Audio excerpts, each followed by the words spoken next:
This is Expert to Expert, connecting industry practitioners and educators from ESC Region 11 and the CTE CCMR team.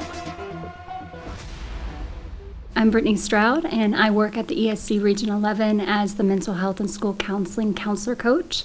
So my background started as an educator teaching middle school English and went on to become a school counselor and then also a licensed professional counselor. So I've worked in education many years, and I've also done some private practice on the side seeing clients. It's something that challenges me daily and really provides a feeling of fulfillment at the end of the day, right? It doesn't matter if I'm on a campus or I'm working in a solo office or here at the ESC. You know, I support a lot of counselors and do a lot of coordination. All that work feels fulfilling because it is supporting someone else. So I think the biggest thing to know as a counselor or counselor to be is have a servant's heart, right? Someone who wants to support others.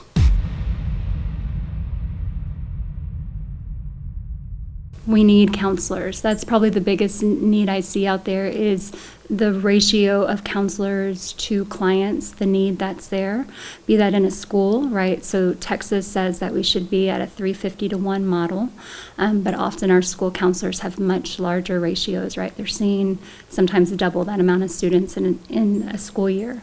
Out in the private world, we need counselors. We need people to support the work that we're doing, right? And we'll talk about later, but counseling requires multiple years of education, and sometimes it takes a long time to get into the field. So that's where we see a big shortage right now is in our mental health professionals, both in school setting and in private practice.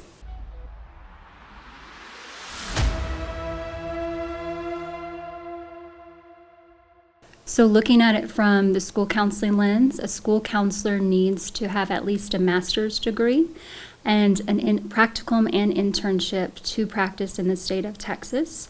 So that usually looks like a minimum of 36 hours, if not 48 or 60.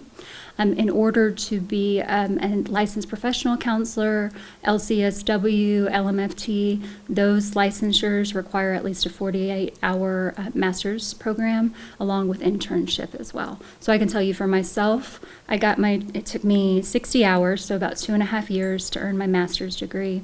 And then after that, I needed 3,000 hours of post-grad work with clients in order to get my LPC.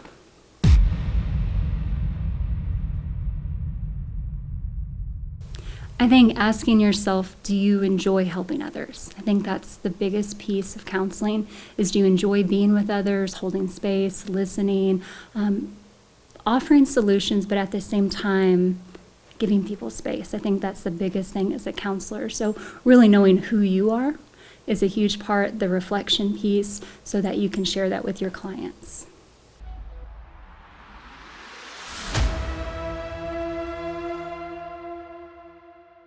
I've worked with so many students over the years who are helpers. They want to support in some way, and often they go down the nursing path or medical in general or law enforcement, like things that they know very well and see and that are well advertised, and they're wonderful professions.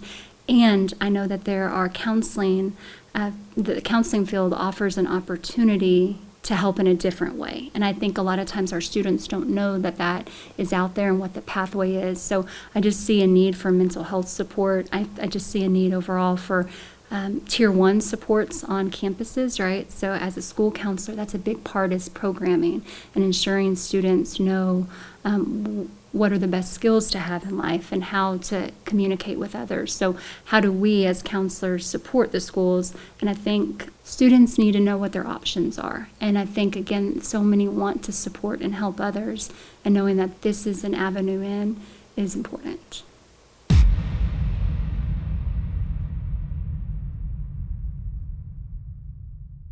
Having active listening skills, being able to be present with someone, hold space with them, listen, often without commentary or opinions, right? So being able to just be present. Also being able to self-reflect, be self-aware, know yourself. I think those are big skills in counseling. Also a curiosity. As a counselor, I'm constantly learning, right? I'm always trying to figure out new techniques or strategies to use with clients, be that on a campus if I was still there or in private practice. So really constantly wanting to learn.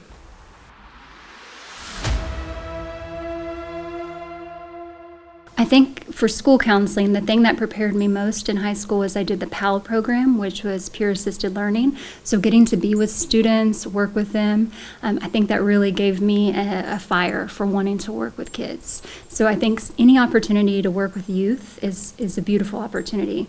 As far as just mental health counseling goes, thinking about those listening skills, if there's a mentorship program on campus where you can mentor maybe someone that's an underclassman, that could be a great opportunity. Student council is always great just to build your leadership skills and, again, that awareness of yourself.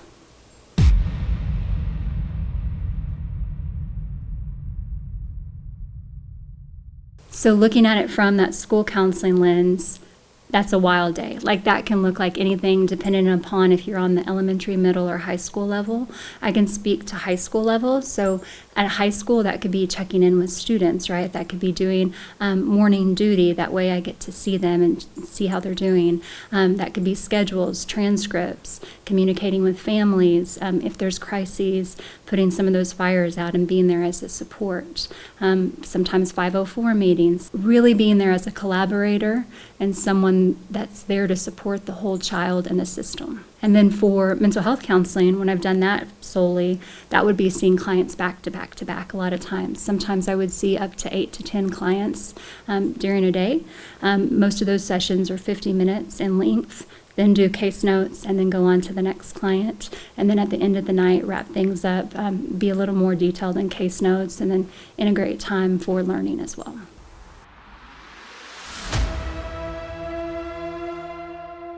So that would require a lot of organization. So really being able to listen well during session and take notes, right? And then being able to summarize those. So organized in what you're writing and then being able to take all that and summarize it into a few sentences, and also being very goal-oriented. Counseling is very much about working with the client on what are next steps. So being able to see what could move this person into a place that they wanted to be. So goal-oriented, organized, and being able to summarize.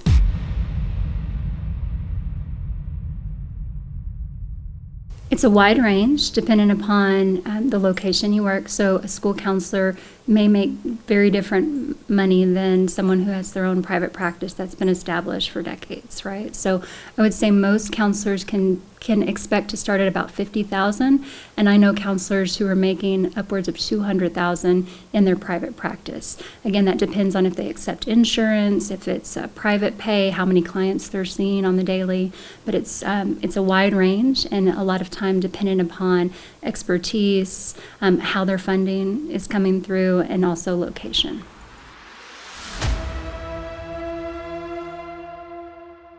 I think a benefit of being in private practice or being a mental health professional that has their own shop is that there is a lot of flexibility in your schedule, right? That's a beautiful thing because depending on if you have a family or whatever your current needs are, your schedule is set by you as the professional. As a school counselor, that's a different work schedule, right? There's different responsibilities, but something that's always nice, or that I found to be nice, was having breaks, right? To recharge, rejuvenate, be that summer, Thanksgiving, winter break. So really what I've heard from a lot of counselors across the field is it's nice to have time, right? Time is so important in a helping profession when you're working with others.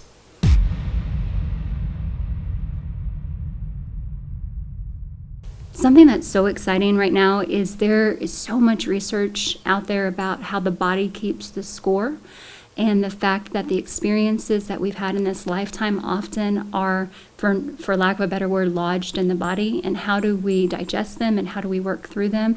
So there's so much out there right now about body-centered therapy and how it's not only happening in the mind, right? The mind and the emotion and the body, it's all connected. And it's very exciting, and something that when I was in high school, I had no clue was on the horizon. So I think counseling is taking a turn where we're really looking at people holistically and not just that idea of someone's in an armchair across from us. So there's just a lot of opportunity for students and just people to realize who they are on a lot of different levels. This has been Expert to Expert, connecting industry practitioners and educators